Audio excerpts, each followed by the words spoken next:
Bonjour à toutes et à tous, bienvenue dans ce nouvel épisode de des livres comme des gourmandises. C'est un petit peu la version numérique de notre petit déjeuner littéraire mensuel traditionnel que nous ne pouvons pas proposer pour l'instant à cause des restrictions imposées par la crise sanitaire. Euh, je vais vous proposer ce matin trois nouveaux ajouts à nos collections du mois d'avril. Et on va commencer tout de suite avec un roman policier de Dominique Sylvain. C'est une femme, une auteure française, parue il y a quelque temps déjà, je crois que c'est du 2007, aux éditions du Point, voilà, qui s'appelle L'absence de l'ogre. Donc en fait, il faut savoir que cet auteur a déjà écrit plusieurs romans mettant en scène les deux héroïnes de ce roman, qui s'appellent Lola Jost et Ingrid Diesel, deux femmes assez atypiques et différentes, qui en fait mènent des enquêtes ensemble.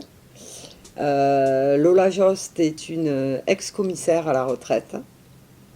Et Ingrid Diesel, c'est une personne, donc elle est masseuse le jour et stripteaseuse le soir. Et en fait, au départ, dans le roman, le corps d'une rockeuse qui s'appelait Lou Necker est retrouvé dans le parc Montsouris. Elle est morte par asphyxie. Lorsque on la retrouve et que les enquêteurs arrivent sur les lieux, on cherche à interroger les jardiniers du parc et un des jardiniers manque à l'appel. Il s'agit de Brad Arsenault. Et donc, le fait qu'il ne soit pas là, ça en fait un peu le coupable idéal. Sauf que Ingrid connaît ce Brad. Ce Brad l'a sauvé d'une agression en Louisiane 14 ans plus tôt. Et elle avait perdu de vue cette personne depuis quelques années. Elle n'était même pas au courant qu'il était à Paris, mais elle est convaincue qu'il n'est pas coupable. Elle est convaincue de son innocence. Et donc Lola et Ingrid vont mener l'enquête. Donc c'est un suspense haletant. Qu'on va lire jusqu'au bout, voilà. La particularité de dans ce roman, c'est aussi qu'on va y trouver de très très belles descriptions, notamment des jardins à Paris, du parc, etc. Très très visuelles. Donc en fait, on a l'impression de voir un film quand on lit ce livre. Voilà, donc un roman policier passionnant que je vous conseille. Le deuxième livre que je vais vous présenter pour cette semaine est un livre, un essai du docteur Odile Bagot, qui est gynécologue, et qui s'appelle Perturbateur endocrinien, la guerre est déclarée. Donc déjà, rien qu'avec le titre, ça vous en dit pas mal. Donc, dans cet essai, elle va un peu lister les différents perturbateurs endocriniens que l'on peut rencontrer dans les produits que nous utilisons pratiquement quotidiennement. Et elle va évoquer donc toutes les dérégulations que l'assimilation de ces perturbateurs endocriniens provoque sur notre organisme. Donc, sont mis en cause, bien évidemment, les produits chimiques, les plastiques en tout genre, le bisphénol A, les phtalates, les composés fluorés, les parabènes, le mercure, l'arsenic, le glyphosate.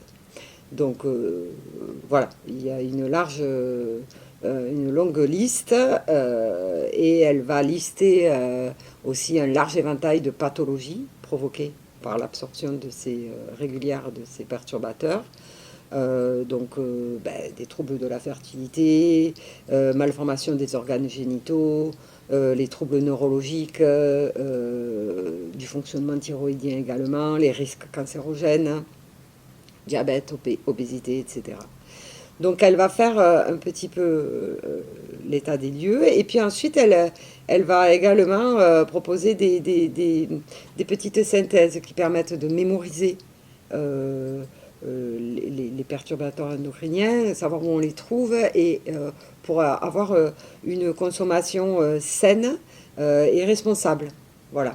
Donc c'est un petit livre qui est, qui est quand même assez dense, hein, et très riche en informations, qui se lit, bon voilà, on n'a pas besoin d'avoir fait une thèse sur les perturbateurs endocriniens pour la lire, hein, évidemment. Mais au-delà de l'état des lieux, ce qui est intéressant dans ce livre, c'est qu'elle va donner aussi des pistes pour que le lecteur puisse approprier et adapter sa consommation au quotidien. Donc, voilà, c'est un livre intéressant qui fait peur dans les premiers chapitres, mais qui se termine sur une note positive en expliquant comment on peut faire pour réduire les effets négatifs de ces perturbateurs endocriniens. Et puis le troisième roman, c'est un roman de Thomas Gunzing, auteur belge, qui est édité en gros caractères aux éditions Voir de Près en 2020, et un roman qui s'appelle Feel Good. Une satire sociale. Donc notre premier personnage s'appelle Alice.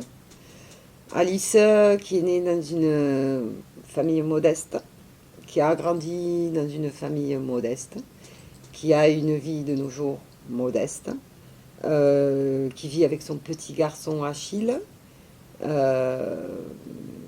mange des pâtes au beurre 5 jours sur 7.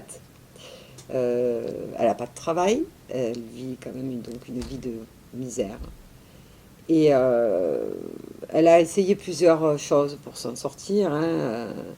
Elle a accepté des petits boulots dégradants, elle a volé, elle s'est prostituée.